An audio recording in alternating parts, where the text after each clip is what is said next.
Hey, heute soll es mal ums Geld gehen. Ich hatte ja gestern etwas gesagt zum Thema Inflation, ähm, wer sie hervorruft und warum. Und heute soll es halt ums Geld gehen.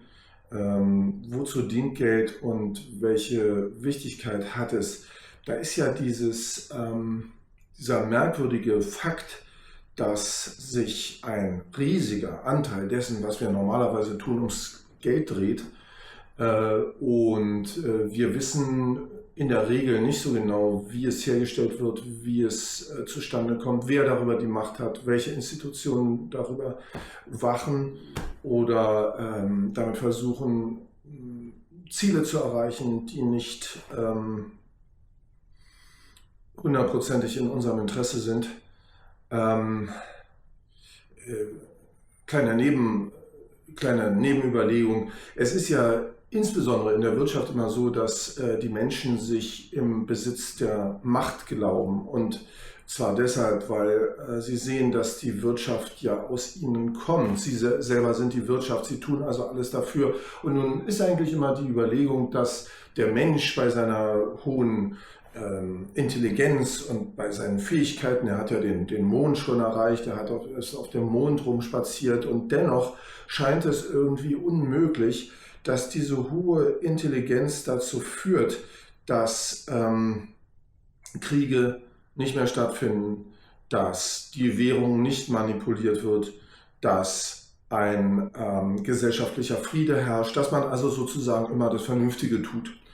Und die Antwort darauf ist, dass der Mensch eben nicht so rational ist, wie er selber glaubt. Oder man könnte es auch so sehen, dass man sagt, der Mensch ist auf andere Weise rational, als die Menschen von sich glauben. Er ist zum Beispiel weit weniger moralisch, als er glaubt.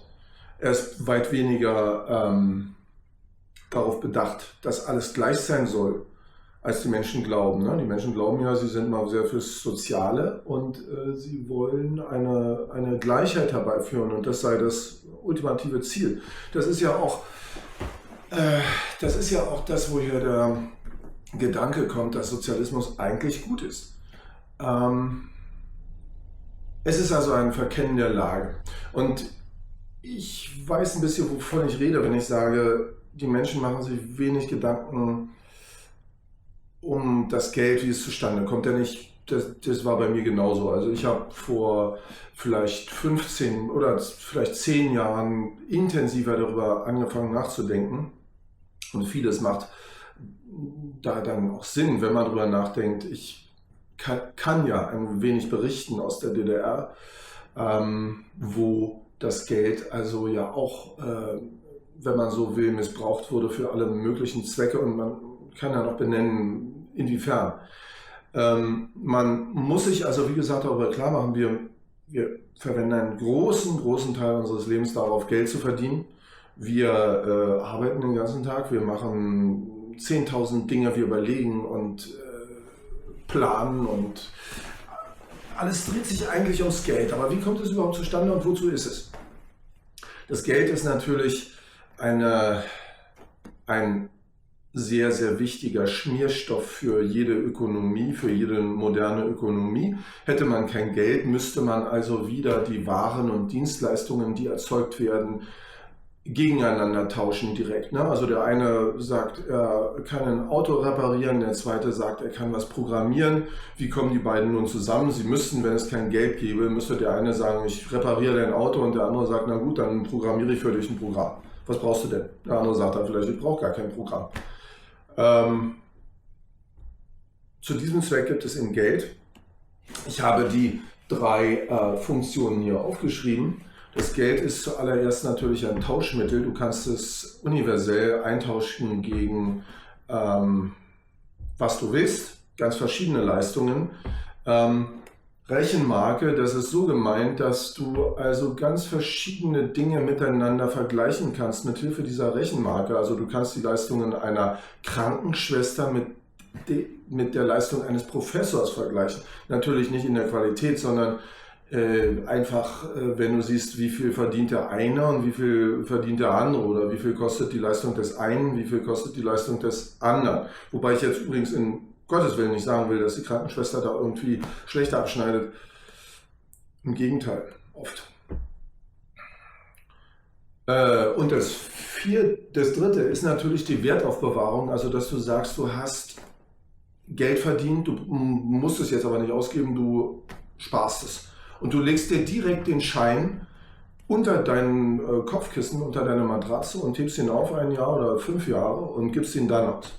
Das sind also diese 3 wichtigen Funktionen des Geldes, die wir benötigen und die eine Volkswirtschaft im wahrsten Sinn des Wortes im Laufen halten, wenn das gut funktioniert.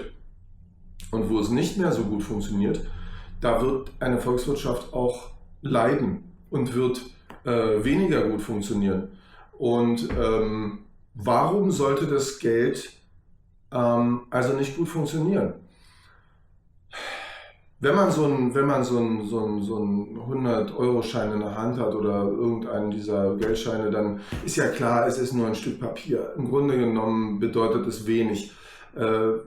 Es ist ganz billig herzustellen und es ist milliardenfach da. Der Wert kommt eigentlich aus einem Vertrauen, was die gesamte Bevölkerung haben muss. Und dieses Vertrauen wiederum kommt aus einer Gesetzgebung des Staates, der da sagt, das ist unsere Währung, eine andere Währung gibt es hier in diesem Staatsgebiet nicht. Mit dieser Währung kannst du also hier überall bezahlen und jeder, der eine Leistung anbietet, ist auch gezwungen, diese Währung anzunehmen. Das ist also das Gesetz. Und solange die Menschen dieser Währung vertrauen, in dem Sinne, dass sie sagen, ja, mit diesem 100er kann ich auch morgen noch irgendwo hingehen und kann dafür irgendwas einkaufen, solange funktioniert die Währung wunderbar. Und solange die Wirtschaft frei ist, Waren und Dienstleistungen zu erbringen, die die Leute haben wollen und die benötigt werden, demzufolge. Dass du also nicht nur sagst, dieser 100er, den kann ich morgen ausgeben, sondern es gibt auch gute Waren, die du dafür haben möchtest. Du möchtest verreisen, da gibt es also wunderbare Reisen. Du möchtest ein Auto haben, da gibt es schöne Autos. Und ich hatte ja gesagt, ich will ein bisschen so aus der Perspektive desjenigen erzählen, der den Osten erlebt hat und der also erlebt hat, wie das im Osten funktionierte. Und wie gesagt, der Osten, das war ja also erstens die Prämisse, dass der Sozialismus besonders gut ist. Das haben wir auch alle irgendwie ein bisschen geglaubt. Der Osten ist also gut für den Menschen. Ja? Wenn du da kontra eingestellt warst in Zeiten der DDR, dann hieß es oft, bist du denn gegen die Menschen oder bist du gegen den Weltfrieden oder so? Da musste man ja dann meistens sagen, nein, das bin ich nicht. Bin für die Menschen, bin für den Weltfrieden. Das ganze System war natürlich so, dass es eine Führungsriege gab, die sich anmaßte, das Ganze fein zu steuern, also Micromanagement. Ja.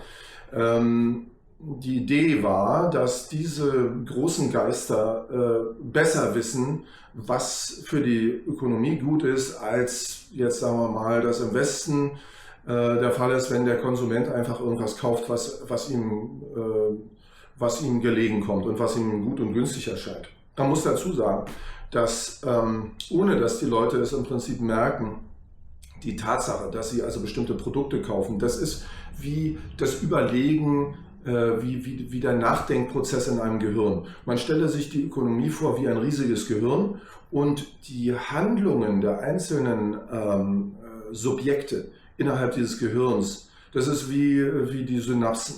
Die Leute gehen hin und kaufen etwas nach reiflicher Überlegung und das, was sie kaufen, sendet also ein Signal sowohl an die Fabrik, die es herstellt, dass sie sagen, das ist ein Produkt, das ist gut, das kommt an. Oder an die Mitmenschen, wo dann derjenige, der was gekauft hat, sagt, hier, guck mal, ich habe diese wunderbare Sache gekauft. Da werden also Ressourcen in gewisse Bahnen geleitet. Und das ist dieser Überlegungsprozess, der in einer freien Marktwirtschaft gut funktioniert und der dazu führt, dass am Ende die Dinge hergestellt werden, die wirklich notwendig sind und die Leute auch haben wollen. In einer gesteuerten Planwirtschaft hingegen, da maßen sich die Führungskräfte an, das selber zu überlegen. Und sie haben alle Mittel in der Hand, das Geld zu manipulieren, die Preise zu manipulieren, wem was gehört. Ja?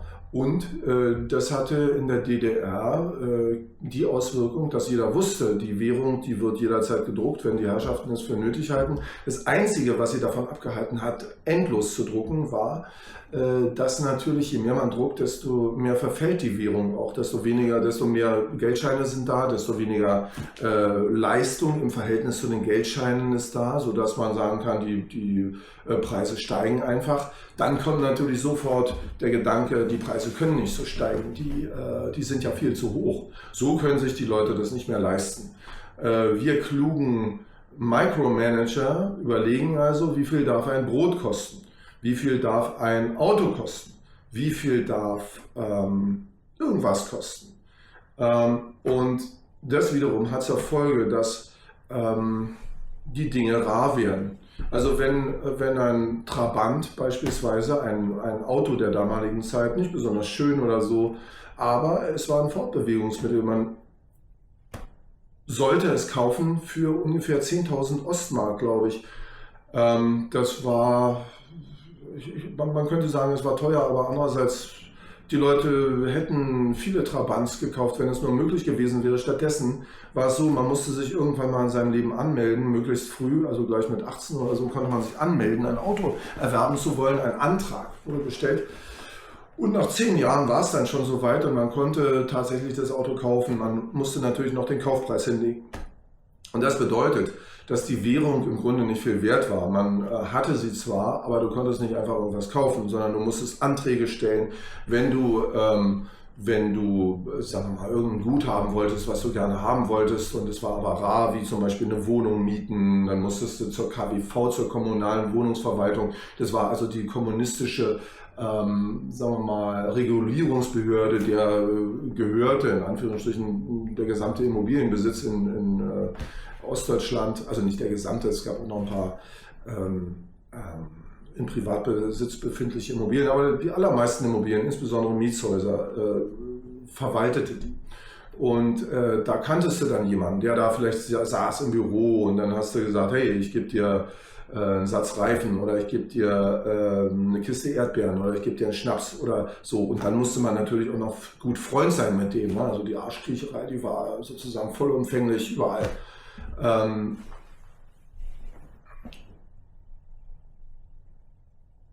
Das alles hat die Währung natürlich total entwertet und wer jammerte am allermeisten? Also nicht zuletzt die Staats- und Parteiführung, die jammerten, sie brauchen mehr Devisen. Wozu brauchen sie Devisen? Natürlich waren die Dinge, die eigentlich erstrebenswert waren, zum Beispiel wichtige Maschinen für die Industrie, aber auch ihr eigener Verbrauch. Sie hätten sich ja gerne mit mehr Sachen eingedeckt aus dem Westen. Sie selber fuhren immer Westautos, die Ossis natürlich bloß die Ostautos. Also Devisen hieß konkret, Devise ist ja eigentlich eine ausländische Währung, sie wollten aber keine Rupien oder so, sondern sie wollten Westmark und sie wollten Dollar. Und mit diesen Devisen hätte man dann alles Mögliche einkaufen können, aber gegen Ostmark konnte man keine Devisen eintauschen, sinnvollerweise. Der Umrechnungskurs war übrigens, es gab ja Leute, die hatten irgendwie Westgeld zum Beispiel, weil die Verwandten ihnen was gesendet hatten oder so. Und man musste das dann umtauschen und der Umtauschkurs war etwa 1:8 oder so, wenn ich mich da recht entsinne. Oder du hast vielleicht auch 1:12 gemacht oder so, wenn du einfach Geld brauchtest, also Westgeld. Ne? Du wolltest irgendwas Bestimmtes haben und musstest es haben, dann hast du eben das so eingetauscht. Und was ich eigentlich damit sagen wollte, war, dass es ist natürlich ein Gesamtbild, aber die Währung, die war so schlecht, dass die Volkswirtschaft darunter total leidet. Also im Grunde war das Geld im Umlauf, es war die gesetzliche Währung der DDR und trotzdem wollte sich niemand so richtig krumm machen dafür, weil man genau wusste, man kann A, nichts Besonderes dafür kaufen, B,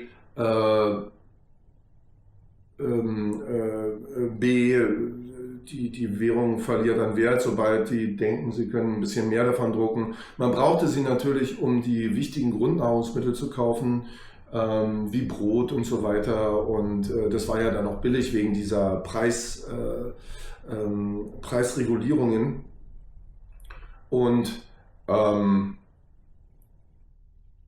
das bedeutet, dass der Schmierstoff für die Wirtschaft, der funktionierte nicht in der DDR.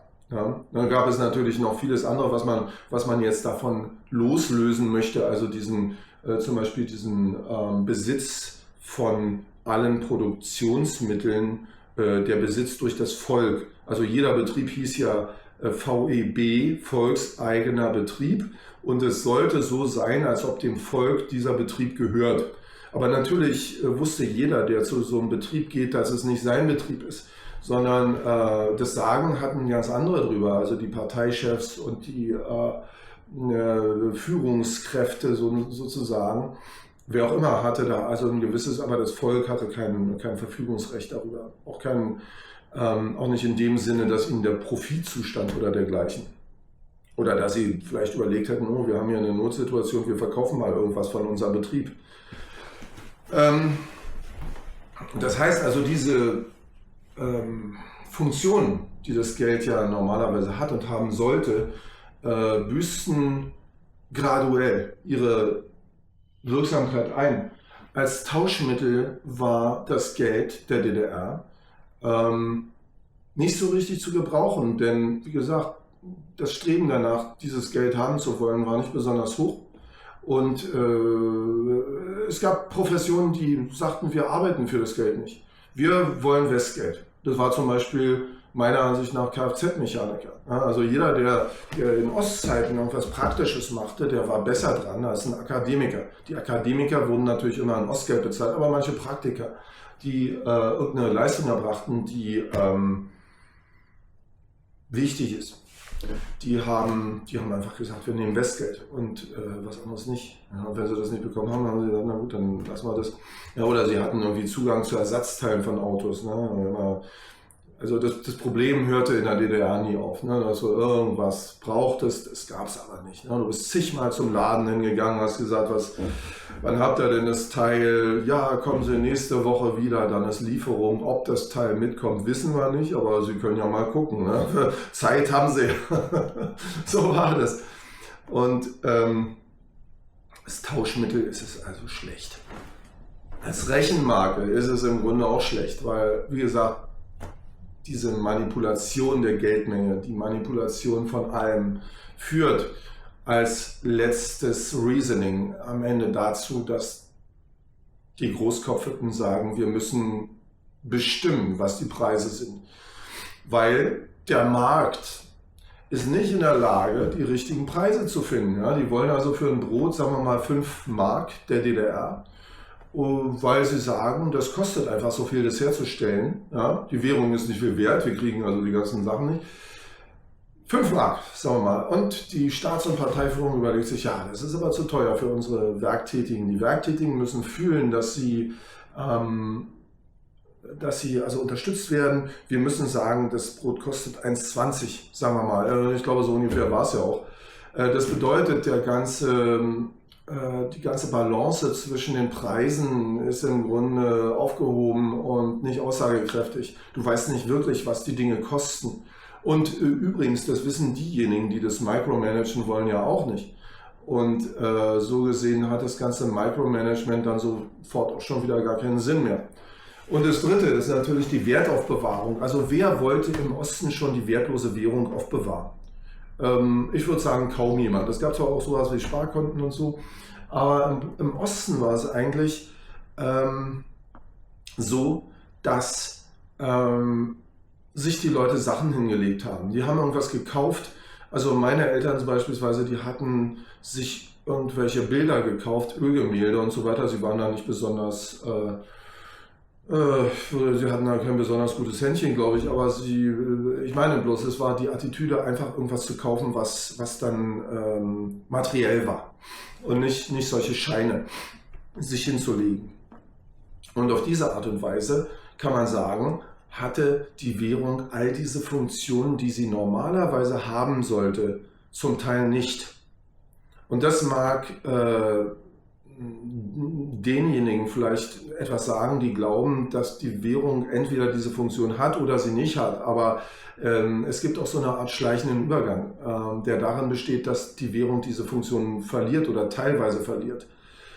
Und genauso wie man ja auch sagen kann, die DDR hatte eine funktionierende Volkswirtschaft, also die Leute gingen zur Arbeit, sie haben auch irgendwas gemacht da auf der Arbeit, aber die ganze Volkswirtschaft war ineffektiv und funktionierte nicht richtig. Genauso wenig wie das Geld.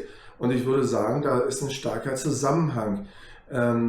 Wenn eine Volkswirtschaft nicht funktioniert, dann eben auch vor allem deshalb, weil das Geld nicht funktioniert, als Schmiermittel und wie ich sagte, als Mittel, so als wenn, sagen wir mal, die Volkswirtschaft ein Gehirn ist und die reizleitenden Nerven funktionieren nur noch zu einem Drittel. Und du merkst schon, es ist dizzy, es ist irgendwie, du kannst nicht gut überlegen, in so einem Gehirnzustand, und genauso wenig konnte also innerhalb der DDR eine gesunde Überlegung stattfinden, wo werden Ressourcen gebraucht, welches sind die guten Produkte, wo geht Brainpower hin und so weiter. Ne? Und das ist das, was ich mal rüberbringen wollte. Und sozusagen als Ergänzung dazu, warum ist es schädlich, wenn, was ich ja gestern sagte, wenn einfach die Geldmenge erhöht wird. Warum? Weil diejenigen, die das Geld erzeugen können, dann davon auch am meisten profitieren. Sie verwenden es direkt, um es auszugeben für ihre nützlichen Zwecke. Was ich noch sagen wollte und dazufügen wollte, das ist, also diese Überlegung, dass der Mensch ja so vernünftig sei und er könne all das steuern, das hatten die Menschen schon immer, diese Idee. Es wäre also aus ihrer Sicht ganz klar, dass nun in der Volkswirtschaft natürlich dies oder jenes zu erfolgen hat und dass diejenigen, die darüber entscheiden können, weil sie die Währung unter ihrer Kontrolle haben und weil sie vielleicht auch die Eigentumsformen unter Kontrolle haben, die bestimmen das dann. Aber de facto ist es so, dass die Währung schon immer manipuliert wurde und dass das dann meistens zum Untergang irgendwelcher Reiche führte. Also beispielsweise, schönes Beispiel dafür noch, der Untergang des Römischen Reiches ging auch damit einher, dass die Goldmünzen, die damals geprägt wurden, immer weniger Gold hatten. Das war also eine Form der Währungsmanipulation, dass die Goldmünzen immer weniger Gold hatten und die Leute wussten das auch dann irgendwann. Ne? Die haben das mitbekommen und die Münzen wurden weniger und weniger beliebt. Was also das Schicksal jedes Geldes ist, das also am Ende manipuliert wird. Und manipuliert werden wird es immer. Das ist so ähnlich wie wenn ein Spieler dann spielsüchtig wird. Er muss einfach spielen. Oder wenn jemand merkt, ich habe hier die Notenpresse unter mir, komm, wir drucken jetzt mal einfach 1 Milliarde Währungseinheiten. Das ist ja nicht so viel im Vergleich zur Volkswirtschaft. Ne? Und nachdem sie das gedruckt haben und haben es ausgegeben, da kommt der nächste Wunsch, der vielleicht größer ist. Na, das hat ja ganz gut funktioniert. Wir nehmen jetzt einfach ein bisschen mehr Geld in die Hand, um diese wichtigen Ziele zu erreichen. Wie gesagt, dies nochmal zur Ergänzung und meine Erfahrung einfach aus dieser Zeit des Sozialismus. Und warum sage ich das? Natürlich deshalb, weil ich glaube, dass diese Zeiten immer wieder kommen. Die Dinge, die die Menschen tun, sind immer dieselben, aus derselben Sicht geboren und sie wiederholen sich. Das werden wir erleben, glaube ich. Danke, dass ihr dabei wart. Ich wünsche mir, dass ihr die Glocke betätigt, dass ihr abonniert und liked, wenn ihr könnt und wollt. Ich danke euch. Bis zum nächsten Mal. Over and out.